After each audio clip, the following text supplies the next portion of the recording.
Second Epilogue. Chapter 1. History is the life of nations and of humanity. To seize and put into words, to describe directly the life of humanity, or even of a single nation, appears impossible. The ancient historians all employed one and the same method to describe and seize the apparently elusive, the life of a people. They described the activity of individuals who ruled the people, and regarded the activity of those men as representing the activity of the whole nation. The question, how did individuals make nations act as they wished, and by what was the will of these individuals themselves guided, the ancients met by recognizing a divinity which subjected the nations to the will of a chosen man, and guided the will of that chosen man so as to accomplish ends that were predestined. For the ancients, these questions were solved by a belief in the direct participation of the deity in human affairs. Modern history, in theory, rejects both these principles. It would seem that, having rejected the belief of the ancients in man's subjection to the deity and in a predetermined aim toward which nations are led, modern history should study not the manifestations of power, but the causes that produce it. But modern history has not done this. Having in theory rejected the view held by the ancients, it still follows them in practice. Instead of men endowed with divine authority and directly guided by the will of God, modern history has given us either heroes endowed with extraordinary superhuman capacities, or simply men of very various kinds, from monarchs to journalists, who lead the masses. Instead of the former divinely appointed aims of the Jewish, Greek, or Roman nations, which ancient historians regarded as representing the progress of humanity, modern history has postulated its own aims, the welfare of the French, German, or English people, or, in its highest abstraction, the welfare and civilization of humanity in general, by which is usually meant that of the peoples occupying a small northwesterly portion of a large continent. Modern history has rejected the beliefs of the ancients without replacing them by a new conception, and the logic of the situation has obliged the historians, after they had apparently rejected the divine authority of the kings and the fate of the ancients, to reach the same conclusion by another road, that is, to recognize 1. Nations guided by individual men, and 2. The existence of a known aim to which these nations and humanity at large are tending. At the basis of the works of all the modern historians, from Gibbon to Buckle, despite their seeming disagreements and the apparent novelty of their outlooks, lie those two old, unavoidable assumptions. In the first place, the historian describes the activity of individuals who, in his opinion, have directed humanity. One historian considers only monarchs, generals, and ministers as being such men, while another includes also orators, learned men, reformers, philosophers, and poets. Secondly, it is assumed that the goal toward which humanity is being led is known to the historians. To one of them, this goal is the greatness of the Roman, Spanish, or French realm. To another, it is liberty, equality, and a certain kind of civilization of a small corner of the world called Europe. In 1789, a ferment arises in Paris. It grows, spreads, and is expressed by a movement of peoples from west to east. Several times it moves eastward and collides with a counter-movement from the east westward. In 1812, it reaches its extreme limit, Moscow, and then, with remarkable symmetry, a counter-movement occurs from east to west, attracting to it, as the first movement had done, the nations of Middle Europe. The counter-movement reaches the starting point of the first movement in the west, Paris, and subsides. During that 20-year period, an immense number of fields were left untilled, houses were burned, trade changed its direction, millions of men migrated, were impoverished, or were enriched, and millions of Christian men, professing the law of love of their fellows, slew one another. What does all this mean? Why did it happen? What made those people burn houses and slay their fellow men? What were the causes of these events? What force made men act so? These are the instinctive, plain, and most legitimate questions humanity asks itself when it encounters the monuments and tradition of that period. For a reply to these questions, the common sense of mankind turns to the science of history, whose aim is to enable nations and humanity to know themselves. If history had retained the conception of the ancients, it would have said that God, to reward or punish his people, gave Napoleon power and directed his will to the fulfillment of the divine ends. And that reply would have been clear and complete. One might believe or disbelieve in the divine significance of Napoleon, but for anyone believing in it, there would have been nothing unintelligible in the history of that period, nor would there have been any contradictions. But modern history cannot give that reply. Science does not admit the conception of the ancients as to the direct participation of the deity in human affairs, and therefore history ought to give other answers. Modern history, replying to these questions, says, "You want to know what this movement means, what caused it, and what force produced these events? Then listen. Louis XIV was a very proud and self-confident man. He had such and such mistresses and such ministers, and he ruled France badly. His descendants were weak men, and they too ruled France badly.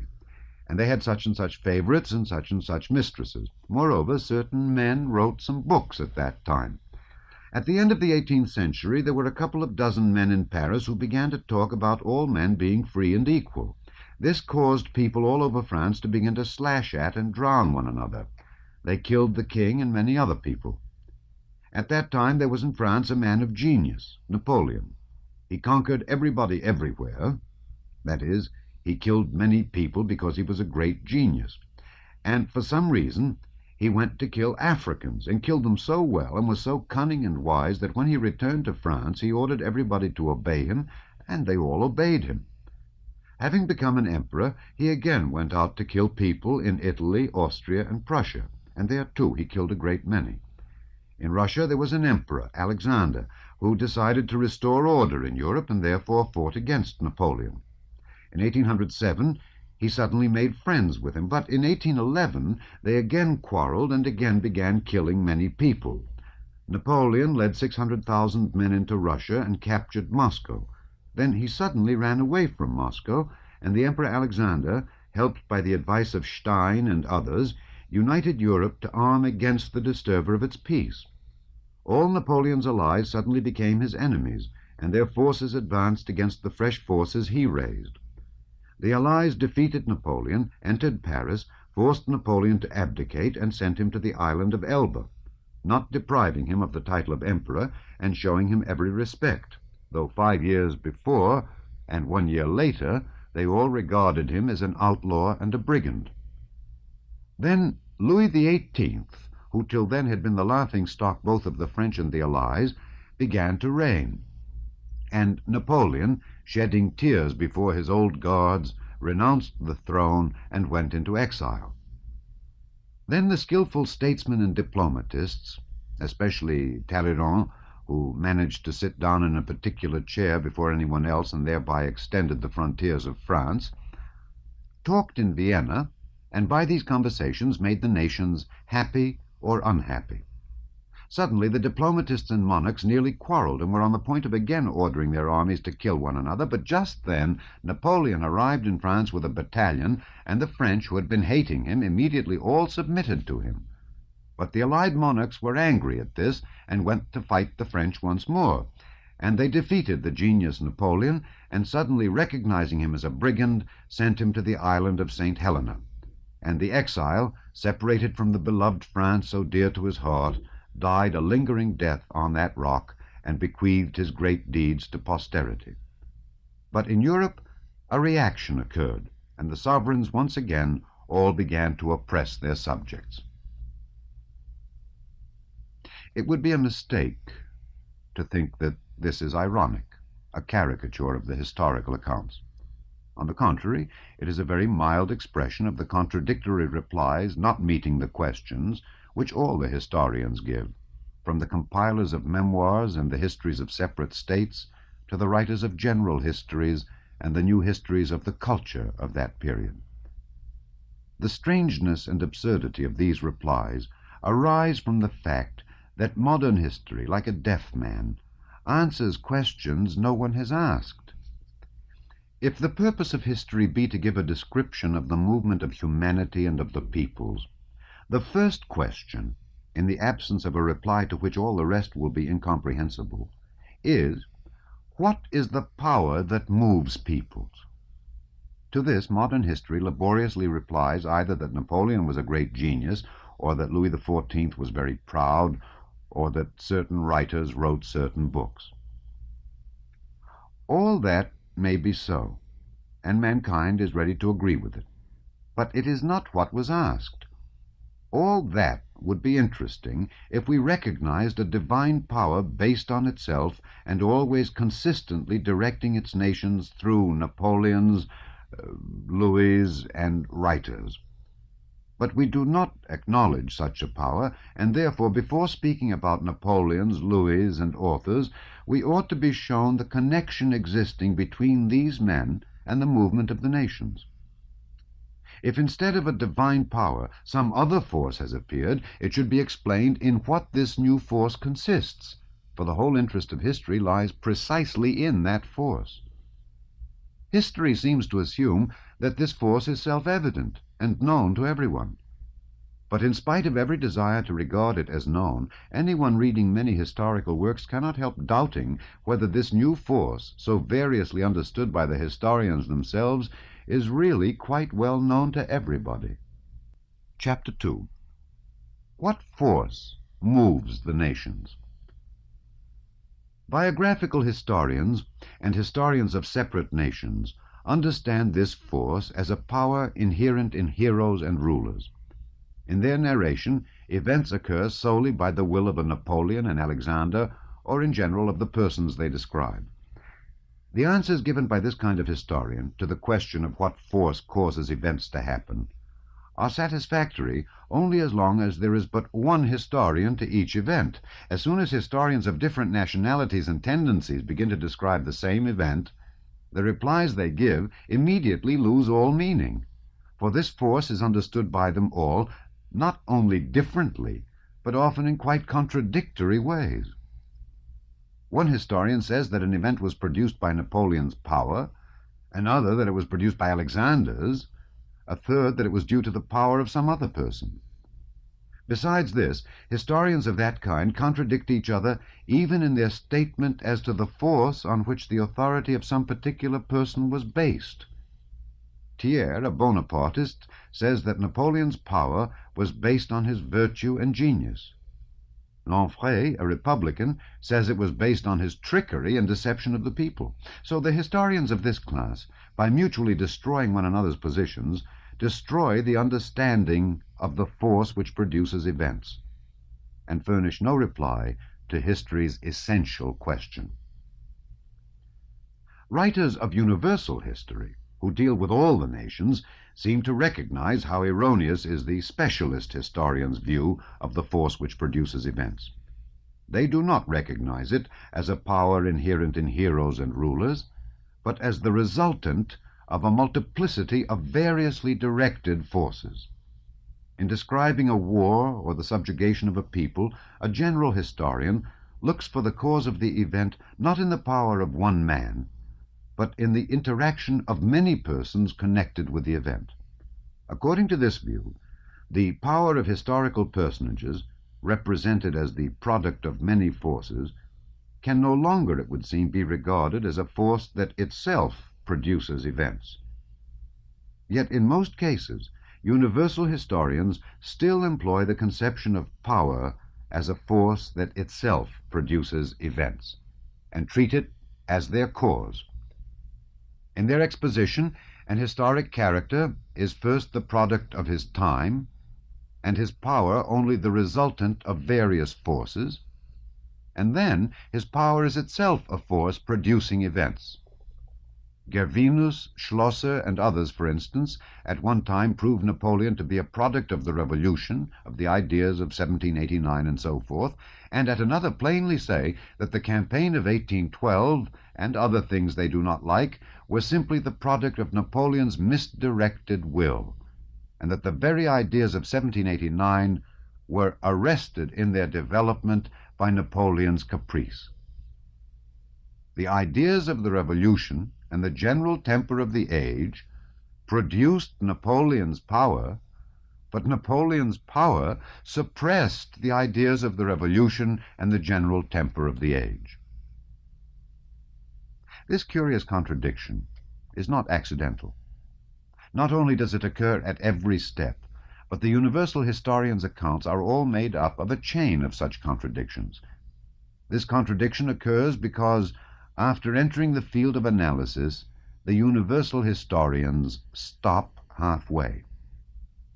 To find component forces equal to the composite or resultant force, the sum of the components must equal the resultant. This condition is never observed by the universal historians, and so to explain the resultant forces they are obliged to admit, in addition to the insufficient components, another unexplained force affecting the resultant action. Specialist historians, describing the campaign of 1813 or the restoration of the Bourbons, plainly assert that these events were produced by the will of Alexander. But the universal historian Gervinus, refuting this opinion of the specialist historian, tries to prove that the campaign of 1813 and the restoration of the Bourbons were due to other things beside Alexander's will, such as the activity of Stein, Metternich, Madame de Stael, Talleyrand, Fichte, Chateaubriand, and others. The historian evidently decomposes Alexander's power into the components Talleyrand, Chateaubriand, and the rest. But the sum of the components, that is, the interactions of Chateaubriand, Talleyrand, Madame de Stael, and the others, evidently does not equal the resultant, namely the phenomenon of millions of Frenchmen submitting to the Bourbons. That Chateaubriand, Madame de Stael, and others spoke certain words to one another only affected their mutual relations, but does not account for the submission of millions. And therefore, to explain how from these relations of theirs the submission of millions of people resulted, that is, how component forces equal to 1A gave a resultant equal to 1,000 times A, the historian is again obliged to fall back on power, the force he had denied, and to recognize it as the resultant of the forces. That is, he has to admit an unexplained force acting on the resultant. And that is just what the universal historians do, and consequently they not only contradict the specialist historians, but contradict themselves. Peasants, having no clear idea of the cause of rain, say, according to whether they want rain or fine weather, "The wind has blown the clouds away," or "The wind has brought up the clouds." And in the same way, the universal historians, sometimes, when it pleases them and fits in with their theory, say that power is the result of events, and sometimes, when they want to prove something else, say that power produces events. A third class of historians, the so-called historians of culture, following the path laid down by the universal historians, who sometimes accept writers and ladies as forces producing events, again take that force to be something quite different. They see it in what is called culture, in mental activity. The historians of culture are quite consistent in regard to their progenitors, the writers of universal histories. For if historical events may be explained by the fact that certain persons treated one another in such and such ways, why not explain them by the fact that such and such people wrote such and such books? Of the immense number of indications accompanying every vital phenomenon, these historians select the indication of intellectual activity and say that this indication is the cause. But despite their endeavors to prove that the cause of events lies in intellectual activity, only by a great stretch can one admit that there is any connection between intellectual activity and the movement of peoples, and in no case can one admit that intellectual activity controls people's actions. For that view is not confirmed by such facts as the very cruel murders of the French Revolution resulting from the doctrine of the equality of man, or the very cruel wars and executions resulting from the preaching of love. But even admitting as correct all the cunningly devised arguments with which these histories are filled, admitting that nations are governed by some undefined force called an idea, history's essential question still remains unanswered, and to the former power of monarchs and to the influence of advisers and other people introduced by the universal historians, another, newer force, the idea, is added, the connection of which with the masses needs explanation. It is possible to understand that Napoleon had power, and so events occurred. With some effort, one may even conceive that Napoleon, together with other influences, was the cause of an event. But how a book, le contrat social, the social contract, had the effect of making Frenchmen begin to drown one another, cannot be understood without an explanation of the causal nexus of this new force with the event. Undoubtedly, some relation exists between all who live contemporaneously, and so it is possible to find some connection between the intellectual activity of men and their historical movements, just as such a connection may be found between the movements of humanity and commerce, handicraft, gardening, or anything else you please. But why intellectual activity is considered by the historians of culture to be the cause or expression of the whole historical movement is hard to understand. Only the following considerations can have led the historians to such a conclusion. 1. That history is written by learned men, and so it is natural and agreeable for them to think that the activity of their class supplies the basis of the movement of all humanity, just as a similar belief is natural and agreeable to traders, agriculturists, and soldiers. If they do not express it, that is merely because traders and soldiers do not write history. And 2, that spiritual activity, enlightenment, civilization, culture, ideas, are all indistinct, indefinite conceptions under whose banner it is very easy to use words having a still less definite meaning, and which can therefore be readily introduced into any theory. But not to speak of the intrinsic quality of histories of this kind, which may possibly even be of use to someone for something, the histories of culture, to which all general histories tend more and more to approximate, are significant from the fact that, after seriously and minutely examining various religious, philosophic, and political doctrines as causes of events, as soon as they have to describe an actual historic event, such as the campaign of 1812, for instance, they involuntarily describe it as resulting from an exercise of power, and say plainly that that campaign was the result of Napoleon's will. Speaking so, the historians of culture involuntarily contradict themselves and show that the new force they have devised does not account for what happens in history, and that history can only be explained by introducing a power which they apparently do not recognize. Chapter 3. A locomotive is moving. Someone asks, what moves it? A peasant says the devil moves it.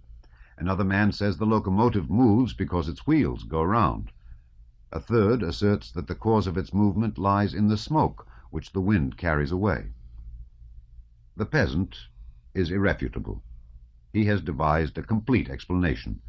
To refute him, someone would have to prove to him that there is no devil, or another peasant would have to explain to him that it is not the devil, but a German who moves the locomotive. Only then, as a result of the contradiction, will they see that they are both wrong. But the man who says that the movement of the wheels is the cause refutes himself, for having once begun to analyze, he ought to go on and explain further why the wheels go round, until he has reached the ultimate cause of the movement of the locomotive in the pressure of steam in the boiler. He has no right to stop in his search for the cause. The man who explains the movement of the locomotive by the smoke that is carried back has noticed that the wheels do not supply an explanation, and has taken the first sign that occurs to him, and in his turn has offered that as an explanation. The only conception that can explain the movement of the locomotive is that of a force commensurate with the movement observed. The only conception that can explain the movement of the peoples is that of some force commensurate with the whole movement of the peoples. Yet to supply this conception, various historians take forces of different kinds, all of which are incommensurate with the movement observed. Some see it as a force directly inherent in heroes, as the peasant sees the devil in the locomotive. Others as a force resulting from several other forces, like the movement of the wheels. Others, again, as an intellectual influence, like the smoke that is blown away. So long as histories are written of separate individuals, whether Caesars, Alexanders, Luthers, or Voltaires, and not the histories of all, absolutely all, those who take part in an event, it is quite impossible to describe the movement of humanity without the conception of a force compelling men to direct their activity toward a certain end. And the only such conception known to historians is that of power. This conception is the one handle by means of which the material of history, as at present expounded, can be dealt with, and anyone who breaks that handle off, as Buckle did, without finding some other method of treating historical material, merely deprives himself of the one possible way of dealing with it. The necessity of the conception of power as an explanation of historical events is best demonstrated by the universal historians and historians of culture themselves, for they professedly reject that conception, but inevitably have recourse to it at every step. In dealing with humanity's inquiry, the science of history up to now is like money in circulation, paper money and coin. The biographies and special national histories are like paper money. They can be used and can circulate and fulfill their purpose without harm to anyone, and even advantageously, as long as no one asks what is the security behind them. You need only forget to ask how the will of heroes produces events, and such histories as Thiers will be interesting and instructive, and may perhaps even possess a tinge of poetry. But just as doubts of the real value of paper money arise either because, being easy to make, too much of it gets made, or because people try to exchange it for gold, so also doubts concerning the real value of such histories arise, either because too many of them are written, or because, in his simplicity of heart, someone inquires, by what force did Napoleon do this? That is, wants to exchange the current paper money for the real gold of actual comprehension. The writers of universal histories and of the history of culture are like people who, recognizing the defects of paper money, decide to substitute for it money made of metal that has not the specific gravity of gold. It may indeed make jingling coin, but will do no more than that.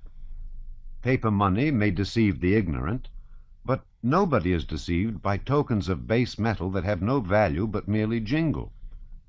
As gold is gold only if it is serviceable not merely for exchange but also for use, so universal historians will be valuable only when they can reply to history's essential question: what is power?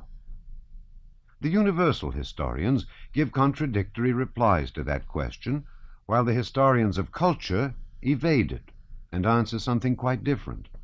And as counters of imitation gold can be used only among a group of people who agree to accept them as gold, or among those who do not know the nature of gold, so universal historians and historians of culture, not answering humanity's essential question, serve as currency for some purposes of their own only in universities and among the mass of readers who have a taste for what they call serious reading. Chapter 4. Having abandoned the conception of the ancients as to the divine subjection of the will of a nation to some chosen man, and the subjection of that man's will to the deity, history cannot without contradictions take a single step till it has chosen one of two things: either a return to the former belief in the direct intervention of the deity in human affairs, or a definite explanation of the meaning of the force producing historical events, and termed power. A return to the first is impossible. The belief has been destroyed, and so it is essential to explain what is meant by power. Napoleon ordered an army to be raised and go to war. We are so accustomed to the idea and have become so used to it that the question, why did 600,000 men go to fight when Napoleon uttered certain words, seems to us senseless. He had the power, and so what he ordered was done. This reply is quite satisfactory if we believe that the power was given him by God. But as soon as we do not admit that, it becomes essential to determine what is this power of one man over others. It cannot be the direct physical power of a strong man over a weak one, a domination based on the application or threat of physical force, like the power of Hercules, nor can it be based on the effect of moral force, as in their simplicity some historians think, who say that the leading figures in history are heroes, that is, men gifted with a special strength of soul and mind called genius. This power cannot be based on the predominance of moral strength, for, not to mention heroes such as Napoleon, about whose moral qualities opinions differ widely, history shows us that neither a Louis XI nor a Metternich, who ruled over millions of people, had any particular moral qualities, but on the contrary, were generally morally weaker than any of the millions they ruled over. If the source of power lies neither in the physical nor in the moral qualities of him who possesses it, it must evidently be looked for elsewhere, in the relation to the people of the man who wields the power. And that is how power is understood by the science of jurisprudence, that exchange bank of history which offers to exchange history's understanding of power for true gold. Power is the collective will of the people transferred by expressed or tacit consent to their chosen rulers. In the domain of jurisprudence, which consists of discussions of how a state and power might be arranged were it possible for all that to be arranged, it is all very clear. But when applied to history, that definition of power needs explanation. The science of jurisprudence regards the state and power as the ancients regarded fire, namely, as something existing absolutely. But for history, the state and power are merely phenomena, just as for modern physics, fire is not an element, but a phenomenon. From this fundamental difference between the view held by history and that held by jurisprudence, it follows that jurisprudence can tell minutely how, in its opinion, power should be constituted, and what power, existing immutably outside time, is. But to history's questions about the meaning of the mutations of power in time, it can answer nothing. If power be the collective will of the people transferred to their ruler, was Pugachev a representative of the will of the people? If not, then why was Napoleon the First? Why was Napoleon the Third a criminal when he was taken prisoner at Boulogne, and why later on were those criminals whom he arrested? Do palace revolutions, in which sometimes only 2 or 3 people take part, transfer the will of the people to a new ruler? In international relations, is the will of the people also transferred to their conqueror? Was the will of the Confederation of the Rhine transferred to Napoleon in 1806? Was the will of the Russian people transferred to Napoleon in 1809, when our army, in alliance with the French, went to fight the Austrians? To these questions 3 answers are possible. Either to assume, 1, that the will of the people is always unconditionally transferred to the ruler or rulers they have chosen, and that therefore every emergence of a new power, every struggle against the power once appointed, should be absolutely regarded as an infringement of the real power. Or, 2, that the will of the people is transferred to the rulers conditionally, under definite and known conditions, and to show that all limitations, conflicts, and even destructions of power result from a non-observance by the rulers of the conditions under which their power was entrusted to them. Or, 3, that the will of the people is delegated to the rulers conditionally, but that the conditions are unknown and indefinite, and that the appearance of several authorities, their struggles and their falls, result solely from the greater or lesser fulfillment by the rulers of these unknown conditions on which the will of the people is transferred from some people to others. And these are the three ways in which the historians do explain the relation of the people to their rulers. Some historians, those biographical and specialist historians already referred to, in their simplicity failing to understand the question of the meaning of power, seem to consider that the collective will of the people is unconditionally transferred to historical persons, and therefore, when describing some single state, they assume that particular power to be the one absolute and real power, and that any other force opposing this is not a power, but a violation of power, mere violence. Their theory, suitable for primitive and peaceful periods of history, has the inconvenience, in application to complex and stormy periods in the life of nations during which various powers arise simultaneously and struggle with one another, that a legitimist historian will prove that the National Convention, the Directory, and Bonaparte were mere infringers of the true power, while a Republican and a Bonapartist will prove, the one that the Convention and the other that the Empire was the real power, and that all the others were violations of power. Evidently, the explanations furnished by these historians, being mutually contradictory, can only satisfy young children. Recognizing the falsity of this view of history, another set of historians say that power rests on a conditional delegation of the will of the people to their rulers, and that historical leaders have power only conditionally on carrying out the program that the will of the people has by tacit agreement prescribed to them. But what this program consists in, these historians do not say, or if they do, they continually contradict one another. Each historian, according to his view of what constitutes a nation's progress, looks for these conditions in the greatness, wealth, freedom, or enlightenment of the citizens of France or some other country. But not to mention the historian's contradictions as to the nature of this program, or even admitting that some one general program of these conditions exists, the facts of history almost always contradict that theory.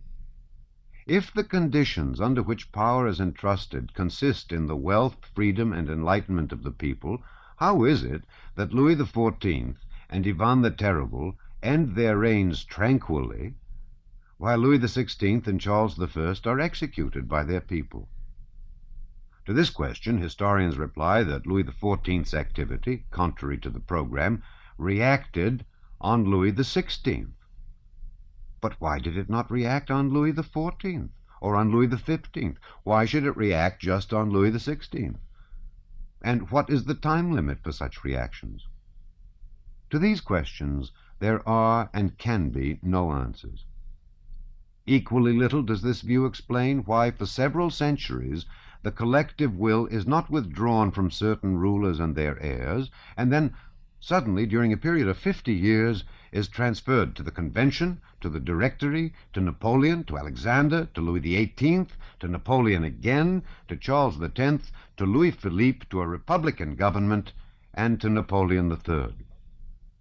When explaining these rapid transfers of the people's will from one individual to another, especially in view of international relations, conquests, and alliances, the historians are obliged to admit that some of these transfers are not normal delegations of the people's will, but are accidents, dependent on cunning, on mistakes, on craft, or on the weakness of a diplomatist, a ruler, or a party leader. So that the greater part of the events of history, civil wars, revolutions, and conquests, are presented by these historians not as the results of free transferences of the people's will, but as results of the ill-directed will of one or more individuals.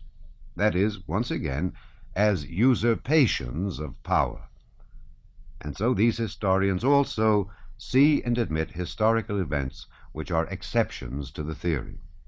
These historians resemble a botanist who, having noticed that some plants grow from seeds producing two cotyledons, should insist that all that grows does so by sprouting into two leaves, and that the palm, the mushroom, and even the oak which blossom into full growth and no longer resemble two leaves, are deviations from the theory. Historians of the third class assume that the will of the people is transferred to historic personages conditionally, but that the conditions are unknown to us. They say that historical personages have power only because they fulfill the will of the people which has been delegated to them. But in that case, if the force that moves nations lies not in the historic leaders but in the nations themselves, what significance have those leaders? The leaders, these historians tell us, express the will of the people. The activity of the leaders represents the activity of the people. But in that case, the question arises whether all the activity of the leaders serves as an expression of the people's will, or only some part of it. If the whole activity of the leaders serves as the expression of the people's will, as some historians suppose, then all the details of the court scandals contained in the biographies of a Napoleon or a Catherine serve to express the life of the nation, which is evident nonsense. But if it is only some particular side of the activity of an historical leader which serves to express the people's life, as other so-called philosophical historians believe, then to determine which side of the activity of a leader expresses the nation's life, we have first of all to know in what the nation's life consists. Met by this difficulty, historians of that class devise some most obscure, impalpable, and general abstraction which can cover all conceivable occurrences, and declare this abstraction to be the aim of humanity's movement. The most usual generalizations adopted by almost all the historians are freedom, equality, enlightenment, progress, civilization, and culture. Postulating some generalization as the goal of the movement of humanity, the historians study the men of whom the greatest number of monuments have remained, kings, ministers, generals, authors, reformers, popes, and journalists, to the extent to which, in their opinion, these persons have promoted or hindered that abstraction. But as it is in no way proved that the aim of humanity does consist in freedom, equality, enlightenment, or civilization, and as the connection of the people with the rulers and enlighteners of humanity is only based on the arbitrary assumption that the collective will of the people is always transferred to the men whom we have noticed, it happens that the activity of the millions who migrate, burn houses, abandon agriculture, and destroy one another never is expressed in the account of the activity of some dozen people who did not burn houses, practice agriculture, or slay their fellow creatures. History proves this at every turn. Is the ferment of the peoples of the West at the end of the 18th century and their drive eastward explained by the activity of Louis XIV, XV, and XVI, their mistresses and ministers, and by the lives of Napoleon, Rousseau, Diderot, Beaumarchais, and others?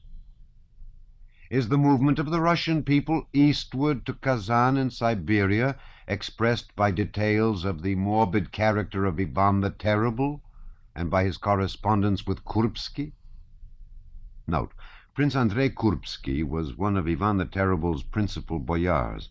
He escaped into Lithuania to make a political protest, and from there wrote harsh letters to Ivan reproaching him for his cruelty, untruthfulness, and despotism. Ivan replied with equal harshness, developing a theory of autocratic power and the duty of slavish submission to it according to the law of God. Is the movement of the peoples at the time of the Crusades explained by the life and activity of the Godfreys and the Louis and their ladies? For us, that movement of the peoples from west to east, without leaders, with a crowd of vagrants, and with Pippa the hermit, remains incomprehensible. And yet more incomprehensible is the cessation of that movement, when a rational and sacred aim for the crusade, the deliverance of Jerusalem, had been clearly defined by historic leaders. Popes, kings, and knights incited the peoples to free the Holy Land, but the people did not go, for the unknown cause which had previously impelled them to go no longer existed. The history of the Godfreys and the Minnesingers. Note, Godfrey of Bouillon was a leader of the First Crusade at the end of the 11th century. Peter the Hermit was an ascetic French monk who, tradition says, inspired the First Crusade. The Minnesingers were wandering minstrels, often of knightly rank, who in the 12th and 13th centuries went about singing love lyrics as well as the crusading song, chiefly in Swabia and Austria. The history of the Godfreys and the Minnesingers can evidently not cover the life of the peoples, and the history of the Godfreys and the Minnesingers has remained the history of Godfreys and Minnesingers, but the history of the life of the peoples and their impulses has remained unknown. Still less does the history of authors and reformers explain to us the life of the peoples. The history of culture explains to us the impulses and conditions of life and thought of a writer or a reformer. We learn that Luther had a hot temper and said such and such things. We learn that Rousseau was suspicious and wrote such and such books. But we do not learn why, after the Reformation, the peoples massacred one another, nor why, during the French Revolution, they guillotined one another. If we unite both these kinds of history, as is done by the newest historians, we shall have the history of monarchs and writers, but not the history of the life of the peoples. Chapter 5. The life of the nations is not contained in the lives of a few men, for the connection between those men and the nations has not been found. The theory that this connection is based on the transference of the collective will of a people to certain historical personages is an hypothesis unconfirmed by the experience of history. The theory of the transference of the collective will of the people to historic persons may perhaps explain much in the domain of jurisprudence and be essential for its purposes, but in its application to history, as soon as revolutions, conquests, or civil wars occur, that is, as soon as history begins, that theory explains nothing. The theory seems irrefutable just because the act of transference of the people's will cannot be verified, for it never occurred. Whatever happens, and whoever may stand at the head of affairs, the theory can always say that such and such a person took the lead because the collective will was transferred to him. The replies this theory gives to historical questions are like the replies of a man who, watching the movements of a herd of cattle and paying no attention to the varying quality of the pasturage in different parts of the field, or to the driving of the herdsman, should attribute the direction the herd takes to what animal happens to be at its head. The herd goes in that direction because the animal in front leads it, and the collective will of all the other animals is vested in that leader. This is what historians of the first class say, those who assume the unconditional transference of the people's will. If the animals leading the herd change, this happens because the collective will of all the animals is transferred from one leader to another, according to whether the animal is or is not leading them in the direction selected by the whole herd. Such is the reply of historians who assume that the collective will of the people is delegated to rulers under conditions which they regard as known. With this method of observation, it often happens that the observer, influenced by the direction he himself prefers, regards those as leaders who, owing to the people's change of direction, are no longer in front, but on one side or even in the rear. If the animals in front are continually changing, and the direction of the whole herd is constantly altered, this is because, in order to follow a given direction, the animals transfer their will to the animals that have attracted our attention. And to study the movements of the herd, we must watch the movements of all the prominent animals moving on all sides of the herd. So say the third class of historians, who regard all historical persons, from monarchs to journalists, as the expression of their age. The theory of the transference of the will of the people to historic persons is merely a paraphrase, a restatement of the question, in other words. What causes historical events? Power. What is power? Power is the collective will of the people transferred to one person. Under what condition is the will of the people delegated to one person? On condition that that person expresses the will of the whole people. That is, power is power. In other words, power is the word, the meaning of which we do not understand. If the realm of human knowledge were confined to abstract reasoning, then, having subjected to criticism the explanation of power that juridical science gives us, humanity would conclude that power is merely a word and has no real existence. But to understand phenomena, man has, besides abstract reasoning, experience by which he verifies his reflections, and experience tells us that power is not merely a word, but an actually existing phenomenon. Not to speak of the fact that no description of the collective activity of men can do without the conception of power, the existence of power is proved both by history and by observing contemporary events. Whenever an event occurs, a man appears, or men appear, by whose will the event seems to have taken place. Napoleon III issues a decree, and the French go to Mexico. The King of Prussia and Bismarck issue decrees, and an army enters Bohemia. Napoleon I issues a decree, and an army enters Russia. Alexander I gives a command, and the French submit to the Bourbons. Experience shows us that whatever event occurs, it is always related to the will of one or of several men who have decreed it.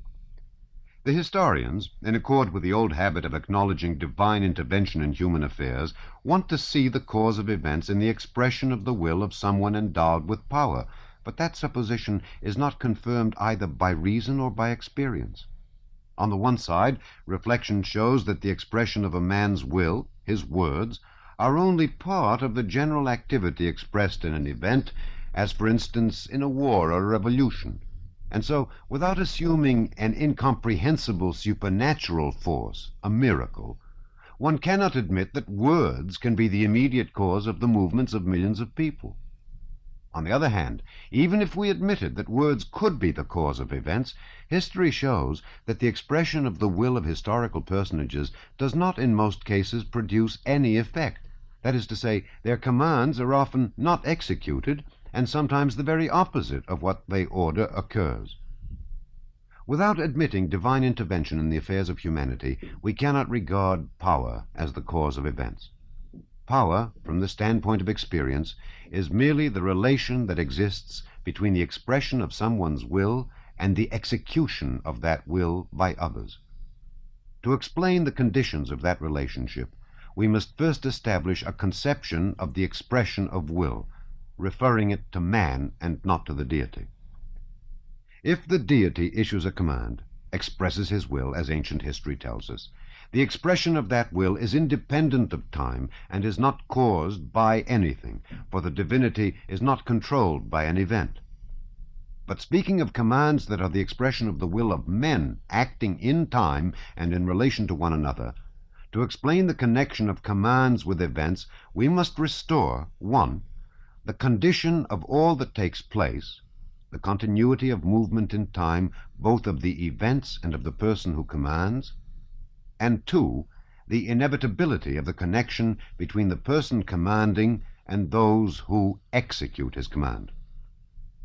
Chapter 6. Only the expression of the will of the deity, not dependent on time, can relate to a whole series of events occurring over a period of years or centuries. And only the deity, independent of everything, can by his sole will determine the direction of humanity's movement. But man acts in time, and himself takes part in what occurs. Reinstating the first condition omitted, that of time, we see that no command can be executed without some preceding order having been given, rendering the execution of the last command possible. No command ever appears spontaneously, or itself covers a whole series of occurrences, but each command follows from another, and never refers to a whole series of events, but always to one moment only of an event. When, for instance, we say that Napoleon ordered armies to go to war, we combine in one simultaneous expression a whole series of consecutive commands dependent one on another. Napoleon could not have commanded an invasion of Russia, and never did so. Today he ordered such and such papers to be written to Vienna, to Berlin, and to Petersburg. Tomorrow such and such decrees and orders to the army, the fleet, the commissariat, and so on and so on. Millions of commands which formed a whole series corresponding to a series of events which brought the French armies into Russia. If throughout his reign Napoleon gave commands concerning an invasion of England and expended on no other undertaking so much time and effort, and yet during his whole reign never once attempted to execute that design, but undertook an expedition into Russia, with which country he considered it desirable to be in alliance, a conviction he repeatedly expressed. This came about because his commands did not correspond to the course of events in the first case, but did so correspond in the latter. For in order to be certainly executed, it is necessary that a man should order what can be executed.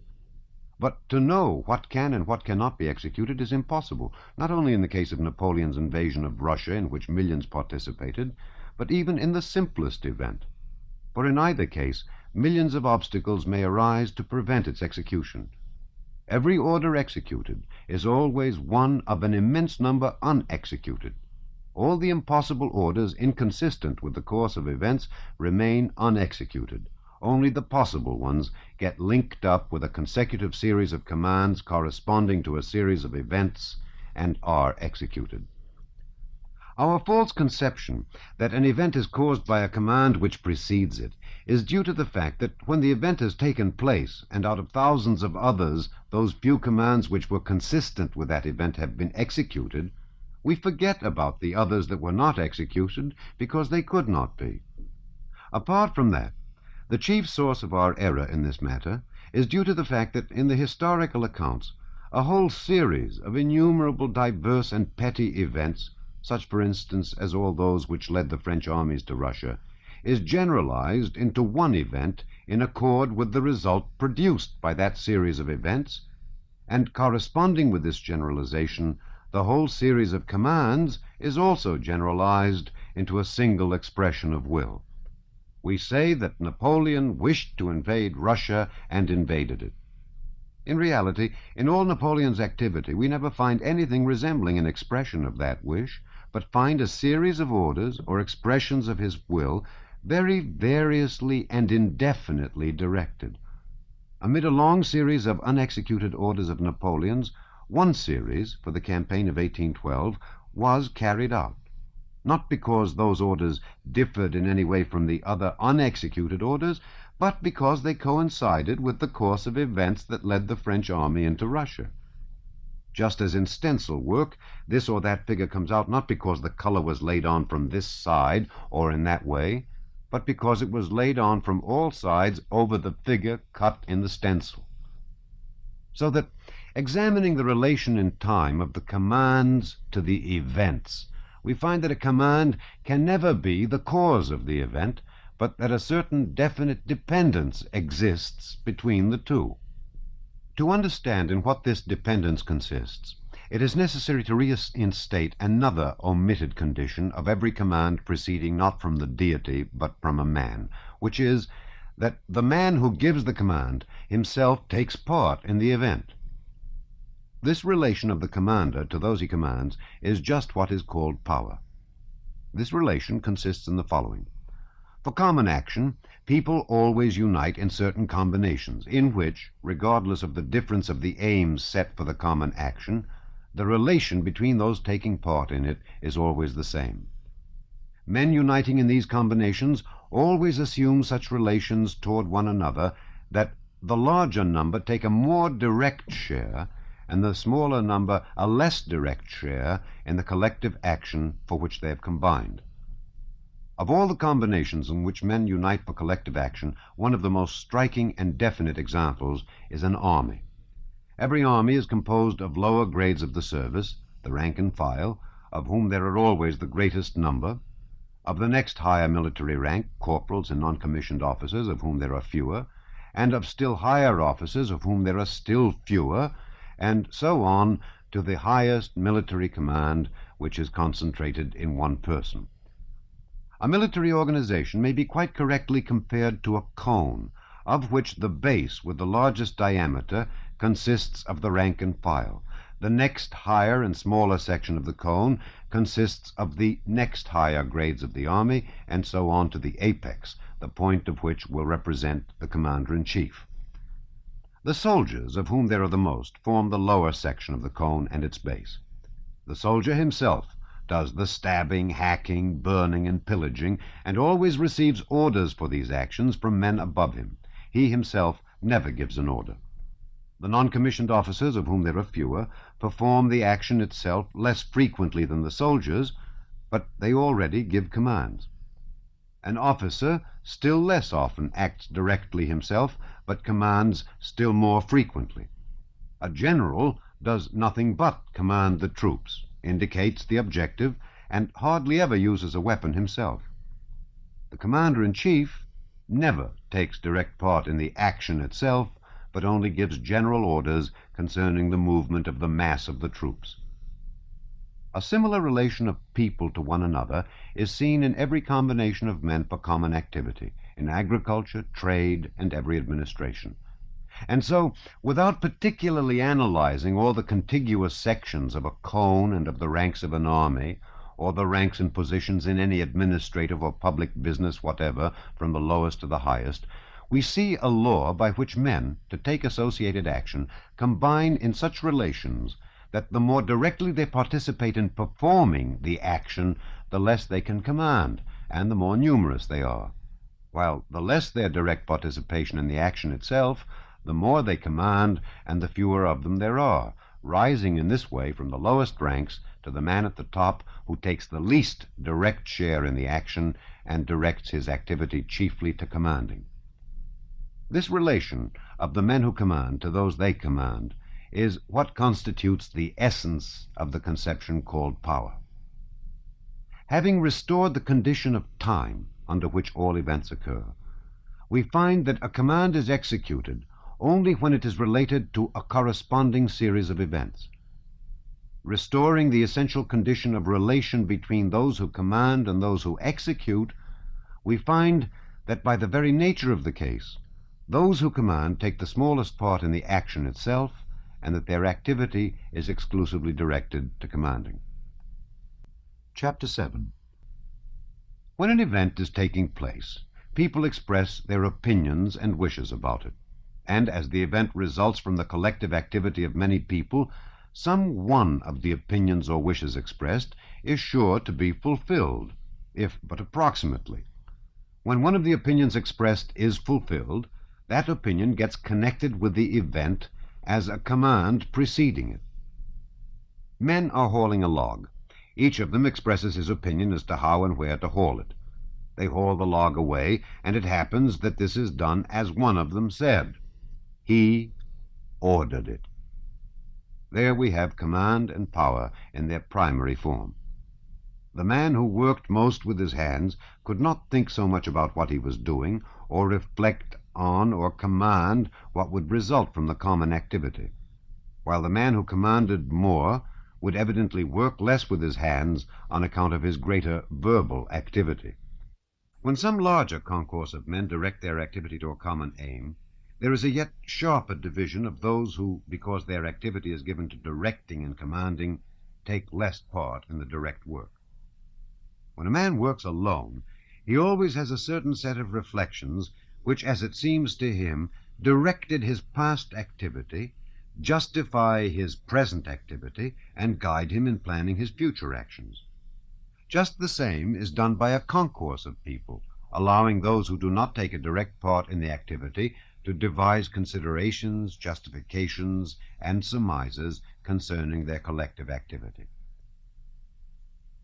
For reasons known or unknown to us, the French began to drown and kill one another.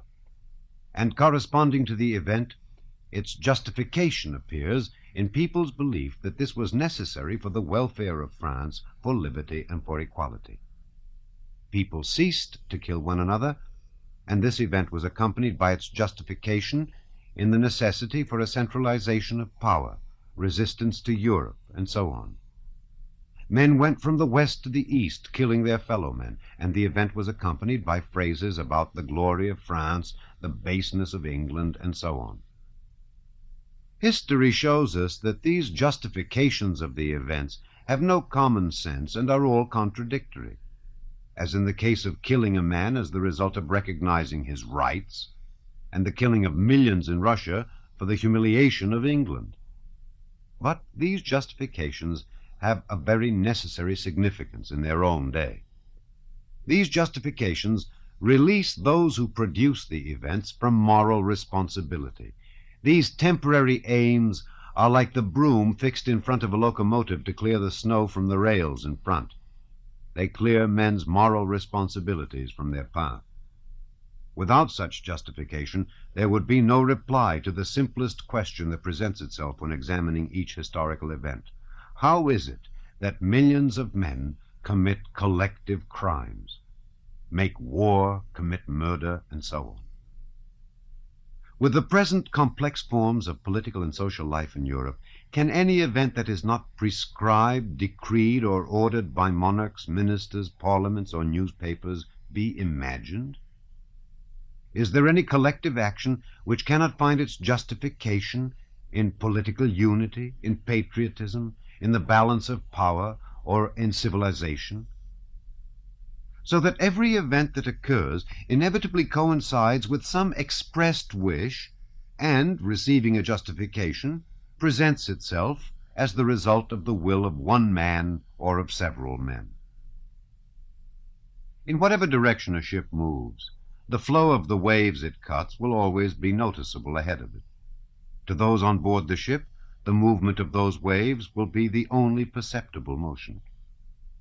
Only by watching closely, moment by moment, the movement of that flow and comparing it with the movement of the ship, do we convince ourselves that every bit of it is occasioned by the forward movement of the ship, and that we were led into error by the fact that we ourselves were imperceptibly moving. We see the same if we watch moment by moment the movement of historical characters, that is, re-establish the inevitable condition of all that occurs, the continuity of movement in time.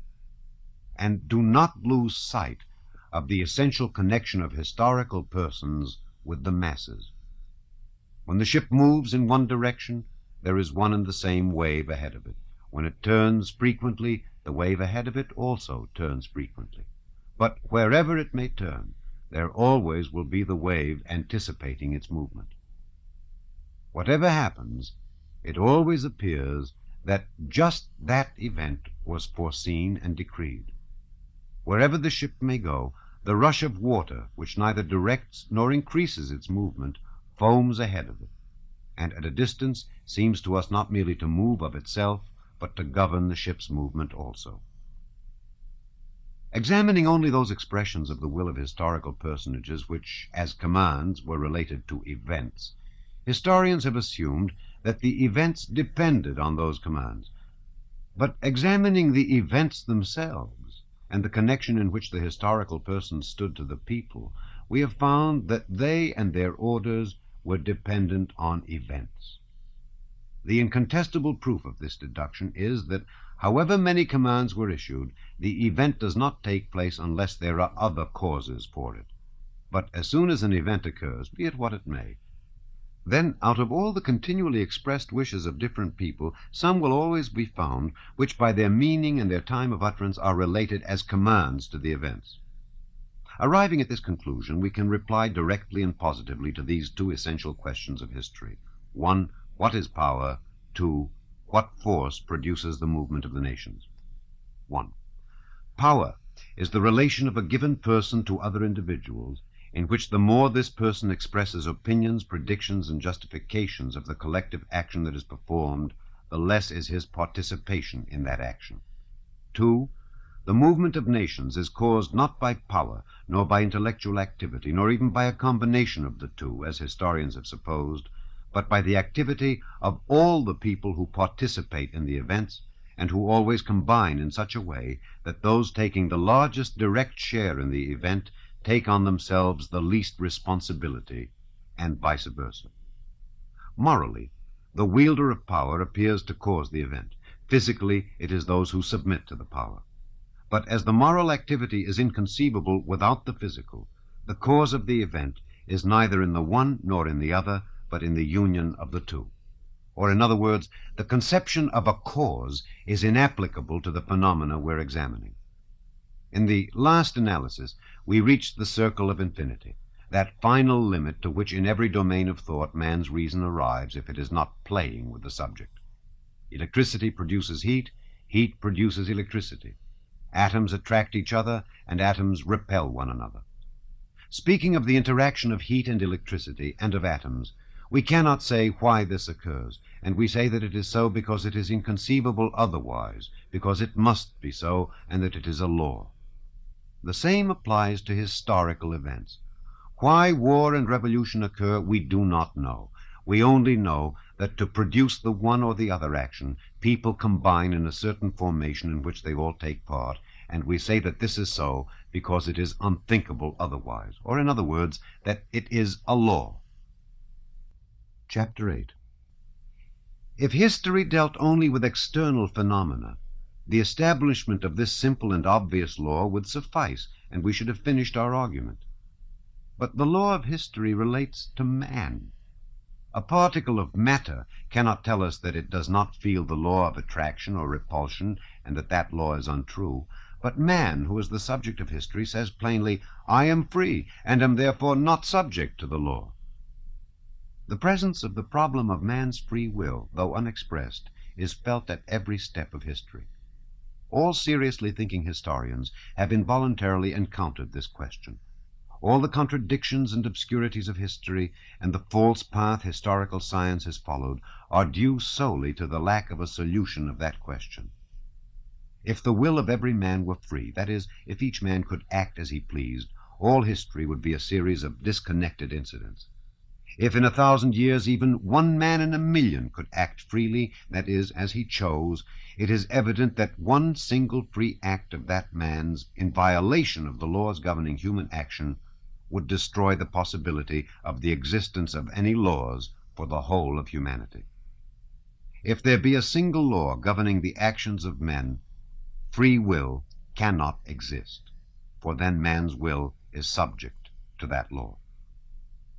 In this contradiction lies the problem of free will, which from most ancient times has occupied the best human minds, and from most ancient times has been presented in its whole tremendous significance.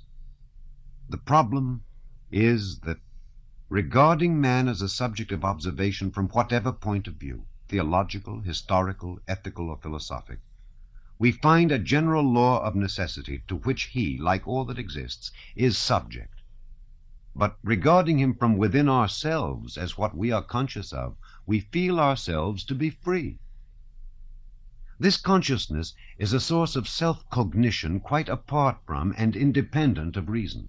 Through his reason, man observes himself, but only through consciousness does he know himself. Apart from consciousness of self, no observation or application of reason is conceivable. To understand, observe, and draw conclusions, man must first of all be conscious of himself as living.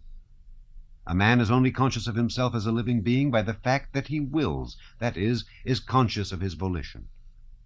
But his will, which forms the essence of his life, man recognizes, and can but recognize, as free.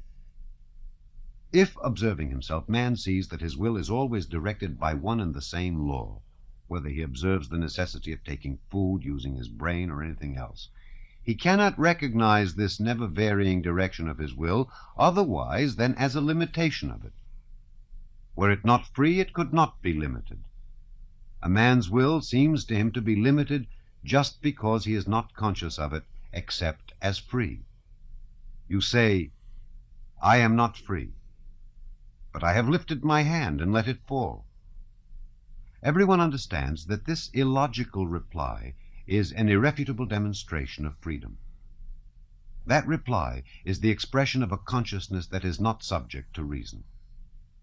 If the consciousness of freedom were not a separate and independent source of self-consciousness, it would be subject to reasoning and to experience. But in fact, such subjection does not exist and is inconceivable. A series of experiments and arguments proves to every man that he, as an object of observation, is subject to certain laws, and man submits to them, and never resists the laws of gravity or impermeability once he has become acquainted with them. But the same series of experiments and arguments proves to him that the complete freedom of which he is conscious in himself is impossible, and that his every action depends on his organization, his character, and the motives acting upon him. Yet man never submits to the deductions of these experiments and arguments. Having learned from experiment and argument that a stone falls downwards, a man indubitably believes this, and always expects the law that he has learned to be fulfilled. But learning just as certainly that his will is subject to laws, he does not and cannot believe this. However often experiment and reasoning may show a man that under the same conditions and with the same character he will do the same thing as before, yet when under the same conditions and with the same character he approaches for the 1000th time the action that always ends in the same way, he feels as certainly convinced as before the experiment that he can act as he pleases. Every man, savage or sage, however incontestably reason and experiment may prove to him that it is impossible to imagine two different courses of action in precisely the same conditions, feels that without this irrational conception which constitutes the essence of freedom, he cannot imagine life. He feels that however impossible it may be, it is so. For without this conception of freedom, not only would he be unable to understand life, but he would be unable to live for a single moment. He could not live because all man's efforts, all his impulses to life, are only efforts to increase freedom. Wealth and poverty, fame and obscurity, power and subordination, strength and weakness, health and disease, culture and ignorance, work and leisure, repletion and hunger, virtue and vice, are only greater or lesser degrees of freedom. A man having no freedom cannot be conceived of except as deprived of life. If the conception of freedom appears to reason to be a senseless contradiction, like the possibility of performing two actions at one and the same instant of time, or of an effect without a cause, that only proves that consciousness is not subject to reason. This unshakable, irrefutable consciousness of freedom, uncontrolled by experiment or argument, recognized by all thinkers and felt by everyone without exception. This consciousness, without which no conception of man is possible, constitutes the other side of the question.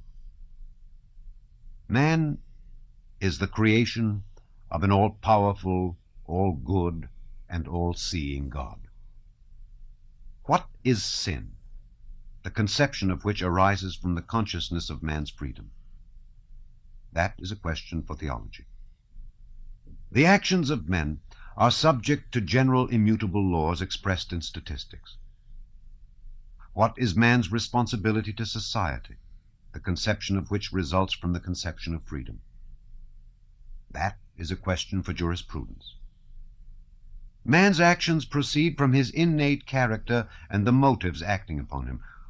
What is conscience and the perception of right and wrong in actions that follows from the consciousness of freedom? That is a question for ethics.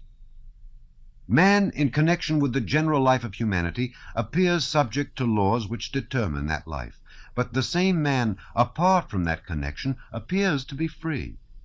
How should the past life of nations and of humanity be regarded?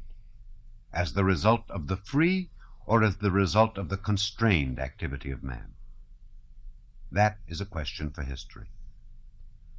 Only in our self-confident day of the popularization of knowledge, thanks to that most powerful engine of ignorance, the diffusion of printed matter, has the question of the freedom of will been put on a level on which the question itself cannot exist. In our time, the majority of so-called advanced people, that is, the crowd of ignoramuses, have taken the work of the naturalists who deal with one side of the question for a solution of the whole problem. They say and write and print that the soul and freedom do not exist, for the life of man is expressed by muscular movements, and muscular movements are conditioned by the activity of the nerves. The soul and free will do not exist because at an unknown period of time we sprang from the apes. They say this, not at all suspecting that thousands of years ago that same law of necessity, which with such ardor they are now trying to prove by physiology and comparative zoology, was not merely acknowledged by all the religions and all the thinkers, but has never been denied.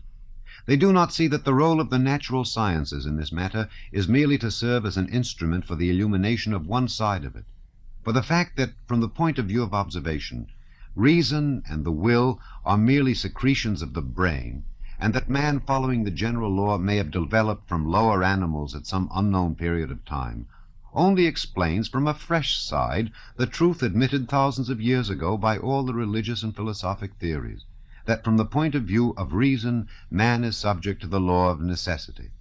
But it does not advance by a hair's breadth the solution of the question, which has another opposite side based on the consciousness of freedom. If men descended from the apes at an unknown period of time, that is as comprehensible as that they were made from a handful of earth at a certain period of time. In the first case, the unknown quantity is the time. In the second case, it is the origin. And the question of how man's consciousness of freedom is to be reconciled with the law of necessity to which he is subject cannot be solved by comparative physiology and zoology. For in a frog, a rabbit, or an ape, we can observe only the muscular nervous activity, but in man we observe consciousness as well as the muscular and nervous activity. The naturalists and their followers, thinking they can solve this question, are like plasterers set to plaster one side of the walls of a church, who, availing themselves of the absence of the chief superintendent of the work, should, in an access of zeal, plaster over the windows, icons, woodwork, and still unbuttressed walls, and should be delighted that from their point of view as plasterers, everything is now so smooth and regular. Chapter 9. For the solution of the question of free will or inevitability, history has this advantage over other branches of knowledge in which the question is dealt with, that for history this question does not refer to the essence of man's free will, but to its manifestation in the past and under certain conditions. In regard to this question, history stands to the other sciences as experimental science stands to abstract science. The subject for history is not man's will itself, but our presentation of it. And so for history, the insoluble mystery presented by the incompatibility of free will and inevitability does not exist as it does for theology, ethics, and philosophy. History surveys a presentation of man's life in which the union of these two contradictions has already taken place. In actual life, each historic event, each human action, is very clearly and definitely understood without any sense of contradiction, although each event presents itself as partly free and partly compulsory. To solve the question of how freedom and necessity are combined, and what constitutes the essence of these two conceptions, the philosophy of history can and should follow a path contrary to that taken by other sciences. Instead of first defining the conceptions of freedom and inevitability in themselves, and then ranging the phenomena of life under those definitions, history should deduce a definition of the conception of freedom and inevitability themselves from the immense quantity of phenomena of which it is cognizant, and that always appear dependent on these two elements. Whatever presentation of the activity of many men or of an individual we may consider, we always regard it as the result partly of man's free will and partly of the law of inevitability. Whether we speak of the migration of the peoples and the incursions of the barbarians, or of the decrees of Napoleon III, or of someone's action an hour ago in choosing one direction out of several for his walk, we are unconscious of any contradiction. The degree of freedom and inevitability governing the actions of these people is clearly defined for us. Our conception of the degree of freedom often varies according to differences in the point of view from which we regard the event. But every human action appears to us as a certain combination of freedom and inevitability. In every action we examine, we see a certain measure of freedom and a certain measure of inevitability. And always, the more freedom we see in any action, the less inevitability do we perceive, and the more inevitability, the less freedom. The proportion of freedom to inevitability decreases and increases according to the point of view from which the action is regarded, but their relation is always one of inverse proportion. a sinking man who clutches at another and drowns him, or a hungry mother exhausted by feeding her baby who steals some food, or a man trained to discipline who on duty at the word of command kills a defenseless man, seem less guilty, that is, less free and more subject to the law of necessity, to one who knows the circumstances in which these people were placed, and more free to one who does not know that the man was himself drowning, that the mother was hungry, that the soldier was in the ranks, and so on. Similarly, a man who committed a murder 20 years ago and has since lived peaceably and harmlessly in society seems less guilty and his action more due to the law of inevitability to someone who considers his action after 20 years have elapsed than to one who examined it the day after it was committed. And in the same way, every action of an insane, intoxicated, or highly excited man appears less free and more inevitable to one who knows the mental condition of him who committed the action, and seems more free and less inevitable to one who does not know it. In all these cases, the conception of freedom is increased or diminished, and the conception of compulsion is correspondingly decreased or increased according to the point of view from which the action is regarded, so that the greater the conception of necessity, the smaller the conception of freedom, and vice versa. Religion, the common sense of mankind, the science of jurisprudence, and history itself understand alike this relation between necessity and freedom. All cases, without exception, in which our conception of freedom and necessity is increased and diminished depend on three considerations. 1. The relation to the external world of the man who commits the deeds. 2. His relation to time. 3. His relation to the causes leading to the action. The first consideration is the clearness of our perception of the man's relation to the external world, and the greater or lesser clearness of our understanding of the definite position occupied by the man in relation to everything coexisting with him. This is what makes it evident that a drowning man is less free and more subject to necessity than one standing on dry ground, and that makes the actions of a man closely connected with others in a thickly populated district, or of one bound by family, official, or business duties, seem certainly less free and more subject to necessity than those of a man living in solitude and seclusion. If we consider a man alone, apart from his relation to everything around him, each action of his seems to us free. But if we see his relation to anything around him, if we see his connection with anything whatever, with a man who speaks to him, a book he reads, the work on which he's engaged, even with the air he breathes or the light that falls on the things about him, we see that each of these circumstances has an influence on him and controls at least some side of his activity. And the more we perceive of these influences, the more our conception of his freedom diminishes, and the more our conception of the necessity that weighs on him increases. The second consideration is the more or less evident time relation of the man to the world, and the clearness of our perception of the place the man's action occupies in time. That is the ground which makes the fall of the first man, resulting in the production of the human race, appear evidently less free than a man's entry into marriage today. It is the reason why the life and activity of people who lived centuries ago and are connected with me in time cannot seem to me as free as the life of a contemporary, the consequences of which are still unknown to me. The degree of our conception of freedom or inevitability depends in this respect on the greater or lesser lapse of time between the performance of the action and our judgment of it. If I examine an act I performed a moment ago in approximately the same circumstances as those I am in now, my action appears to me undoubtedly free.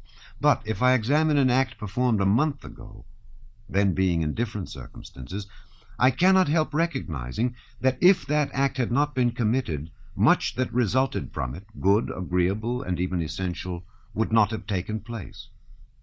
If I reflect on an action still more remote, 10 years ago or more, then the consequences of my action are still plainer to me, and I find it hard to imagine what would have happened had that action not been performed. The farther I go back in memory, or what is the same thing, the farther I go forward in my judgment, the more doubtful becomes my belief in the freedom of my action. In history, we find a very similar progress of conviction concerning the part played by free will in the general affairs of humanity. A contemporary event seems to us to be indubitably the doing of all the known participants. But with a more remote event, we already see its inevitable results, which prevent our considering anything else possible. And the farther we go back in examining events, the less arbitrary do they appear. The Austro-Prussian War appears to us undoubtedly the result of the crafty conduct of Bismarck, and so on. The Napoleonic Wars still seem to us, though already questionably, to be the outcome of their hero's will.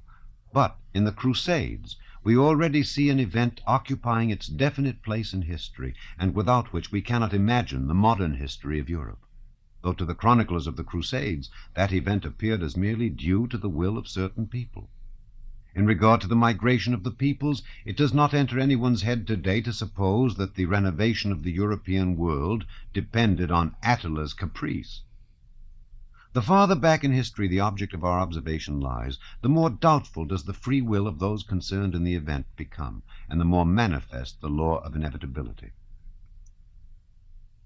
The third consideration is the degree to which we apprehend that endless chain of causation inevitably demanded by reason, in which each phenomenon comprehended, and therefore man's every action, must have its definite place as a result of what has gone before and as a cause of what will follow.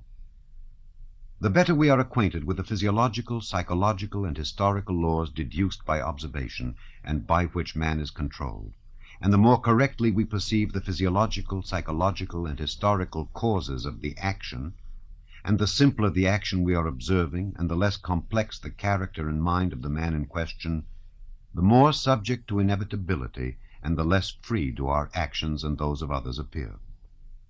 When we do not at all understand the cause of an action, whether a crime, a good action, or even one that is simply non-moral, we ascribe a greater amount of freedom to it. In the case of a crime, we most urgently demand the punishment for such an act. In the case of a virtuous act, we rate its merit most highly. In an indifferent case, we recognize in it more individuality, originality, and independence. But if even one of the innumerable causes of the act is known to us, we recognize a certain element of necessity, and are less insistent on punishment for the crime, or the acknowledgment of the merit of the virtuous act, or the freedom of the apparently original action. That a criminal was reared among malefactors mitigates his fault in our eyes. The self-sacrifice of a father or mother, or self-sacrifice with the possibility of a reward, is more comprehensible than gratuitous self-sacrifice, and therefore seems less deserving of sympathy and less the result of free will. The founder of a sect or party, or an inventor, impresses us less when we know how or by what the way was prepared for his activity. If we have a large range of examples, if our observation is constantly directed to seeking the correlation of cause and effect in people's actions, their actions appear to us more under compulsion and less free the more correctly we connect the effects with the causes. If we examined simple actions and had a vast number of such actions under observation, our conception of their inevitability would be still greater. The dishonest conduct of the son of a dishonest father, the misconduct of a woman who had fallen into bad company, a drunkard's relapse into drunkenness, and so on, are actions that seem to us less free the better we understand their cause. If the man whose actions we are considering is on a very low stage of mental development, like a child, a madman, or a simpleton, then, knowing the causes of the act and the simplicity of the character and intelligence in question, we see so large an element of necessity and so little free will that as soon as we know the cause prompting the action, we can foretell the result. On these three considerations alone is based the conception of irresponsibility for crimes and the extenuating circumstances admitted by all legislative codes. The responsibility appears greater or less according to our greater or lesser knowledge of the circumstances in which the man was placed whose action is being judged, and according to the greater or lesser interval of time between the commission of the action and its investigation, and according to the greater or lesser understanding of the causes that led to the action. Chapter 10. Thus, our conception of free will and inevitability gradually diminishes or increases according to the greater or lesser connection with the external world, the greater or lesser remoteness of time, and the greater or lesser dependence on the causes in relation to which we contemplate a man's life.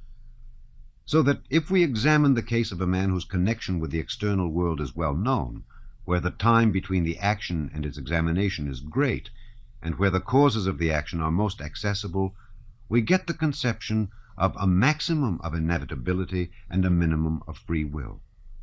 If we examine a man little dependent on external conditions, whose action was performed very recently, and the causes of whose action are beyond our ken, we get the conception of a minimum of inevitability and a maximum of freedom. In neither case, however we may change our point of view, however plain we may make to ourselves the connection between the man and the external world, however inaccessible it may be to us, however long or short the period of time, however intelligible or incomprehensible the causes of the action may be, can we ever conceive either complete freedom or complete necessity. 1. To whatever degree we may imagine a man to be exempt from the influence of the external world, we never get a conception of freedom in space. Every human being is inevitably conditioned by what surrounds him and by his own body. I lift my arm and let it fall. My action seems to me free. But asking myself whether I could raise my arm in every direction, I see that I raised it in the direction in which there was least obstruction to that action, either from things around me or from the construction of my own body. I chose one out of all the possible directions because in it there were fewest obstacles. For my action to be free, it was necessary that it should encounter no obstacles. To conceive of a man being free, we must imagine him outside space, which is evidently impossible. 2. However much we approximate the time of judgment to the time of the deed, we never get a conception of freedom in time. For if I examine an action committed a second ago, I must still recognize it as not being free, for it is irrevocably linked to the moment at which it was committed. Can I lift my arm? I lift it, but ask myself, could I have abstained from lifting my arm at the moment that has already passed? To convince myself of this, I do not lift it the next moment, but I'm not now abstaining from doing so at the first moment when I ask the question. Time has gone by which I could not detain. The arm I then lifted is no longer the same as the arm I now refrain from lifting, nor is the air in which I lifted it the same that now surrounds me. The moment in which the first movement was made is irrevocable, and at that moment I could make only one movement, and whatever movement I made would be the only one. That I did not lift my arm a moment later does not prove that I could have abstained from lifting it then. And since I could make only one movement at that single moment of time, it could not have been any other. To imagine it as free, it is necessary to imagine it in the present, on the boundary between the past and the future, that is, outside time, which is impossible. 3. However much the difficulty of understanding the causes may be increased, we never reach a conception of complete freedom, that is, an absence of cause. However inaccessible to us may be the cause of the expression of will in any action, our own or another's, the first demand of reason is the assumption of and search for a cause, for without a cause no phenomenon is conceivable. I raise my arm to perform an action independently of any cause, but my wish to perform an action without a cause is the cause of my action. But even if, imagining a man quite exempt from all influences, examining only his momentary action in the present, unevoked by any cause, we were to admit so infinitely small a remainder of inevitability as equaled 0, we should even then not have arrived at the conception of complete freedom in man, for a being uninfluenced by the external world, standing outside of time and independent of cause, is no longer a man. In the same way, we can never imagine the action of a man quite devoid of freedom and entirely subject to the law of inevitability. 1. However we may increase our knowledge of the conditions of space in which man is situated, that knowledge can never be complete, for the number of those conditions is as infinite as the infinity of space. And therefore, so long as not all the conditions influencing men are defined, there is no complete inevitability, but a certain measure of freedom remains. 2. However we may prolong the period of time between the action we are examining and the judgment upon it, that period will be finite, while time is infinite. And so in this respect, too, there can never be absolute inevitability. 3. However accessible may be the chain of causation of any action, we shall never know the whole chain, since it is endless, and so again we never reach absolute inevitability. But besides this, even if admitting the remaining minimum of freedom to equal zero, we assumed in some given case, as for instance in that of a dying man, an unborn babe, or an idiot, complete absence of freedom, by so doing we should destroy the very conception of man in the case we're examining, for as soon as there is no freedom, there is also no man. And so the conception of the action of a man subject solely to the law of inevitability, without any element of freedom, is just as impossible as the conception of a man's completely free action. And so, to imagine the action of a man entirely subject to the law of inevitability without any freedom, we must assume the knowledge of an infinite number of space relations, an infinitely long period of time, and an infinite series of causes. To imagine a man perfectly free and not subject to the law of inevitability, we must imagine him all alone, beyond space, beyond time, and free from dependence on cause. In the first case, if inevitability were possible without freedom, we should have reached a definition of inevitability by the laws of inevitability itself, that is, a mere form without content. In the second case, if freedom were possible without inevitability, we should have arrived at unconditioned freedom beyond space, time, and cause, which by the fact of its being unconditioned and unlimited would be nothing, or mere content without form. We should in fact have reached those two fundamentals of which man's whole outlook on the universe is constructed: the incomprehensible essence of life and the laws defining that essence. Reason says, 1. Space, with all the forms of matter that give it visibility, is infinite and cannot be imagined otherwise. 2. Time is infinite motion without a moment of rest and is unthinkable otherwise. 3. The connection between cause and effect has no beginning and can have no end. Consciousness says, 1. I alone am, and all that exists is but me, consequently I include space. 2. I measure flowing time by the fixed moment of the present, in which alone I am conscious of myself as living, consequently I am outside time. 3. I am beyond cause, for I feel myself to be the cause of every manifestation of my life. Reason gives expression to the laws of inevitability. Consciousness gives expression to the essence of freedom. Freedom, not limited by anything, is the essence of life in man's consciousness. Inevitability without content is man's reason in its three forms. Freedom is the thing examined. Inevitability is what examines. Freedom is the content. Inevitability is the form. Only by separating the two sources of cognition related to one another as form to content do we get the mutually exclusive and separately incomprehensible conceptions of freedom and inevitability. Only by uniting them do we get a clear conception of man's life. Apart from these two concepts, which in their union mutually define one another as form and content, no conception of life is possible. All that we know of the life of man is merely a certain relation of free will to inevitability, that is, of consciousness to the laws of reason. All that we know of the external world of nature is only a certain relation of the forces of nature to inevitability, or of the essence of life to the laws of reason.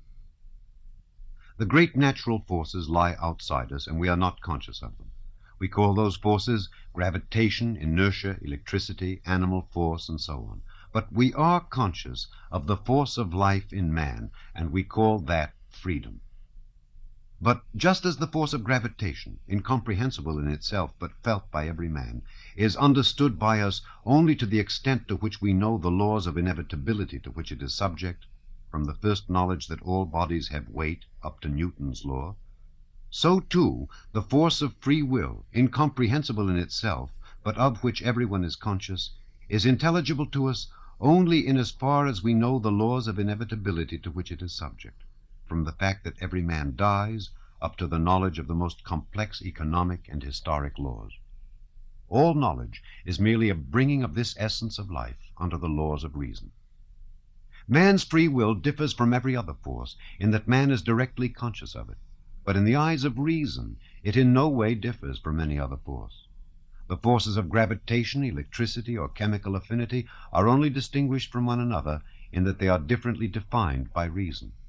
Just so, the force of man's free will is distinguished by reason from the other forces of nature only by the definition reason gives it.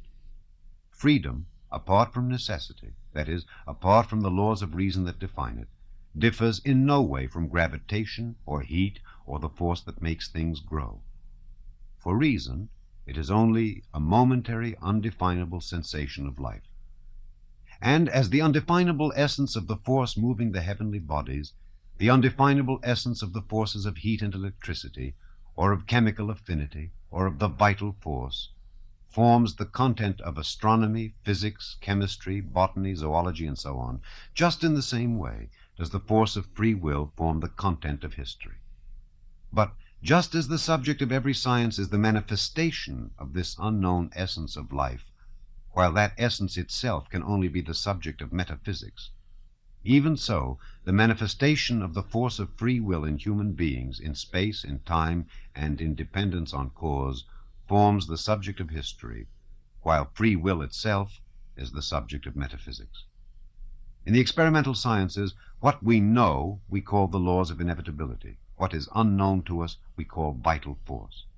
Vital force is only an expression for the unknown remainder over and above what we know of the essence of life. So also in history, what is known to us we call laws of inevitability, what is unknown we call free will.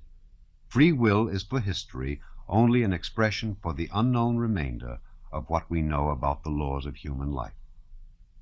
Chapter 11. History examines the manifestations of man's free will in connection with the external world in time and in dependence on cause. That is, it defines this freedom by the laws of reason. And so history is a science only insofar as this free will is defined by those laws. The recognition of man's free will as something capable of influencing historical events, that is, as not subject to laws, is the same for history as the recognition of a free force moving the heavenly bodies would be for astronomy. That assumption would destroy the possibility of the existence of laws, that is, of any science whatever. If there is even a single body moving freely, then the laws of Kepler and Newton are negatived, and no conception of the movement of the heavenly bodies any longer exists.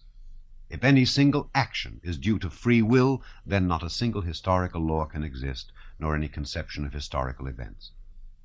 For history, lines exist of the movement of human wills, one end of which is hidden in the unknown, but at the other end of which a consciousness of man's will in the present moves in space, time, and dependence on cause. The more this field of motion spreads out before our eyes, the more evident are the laws of that movement. To discover and define those laws is the problem of history.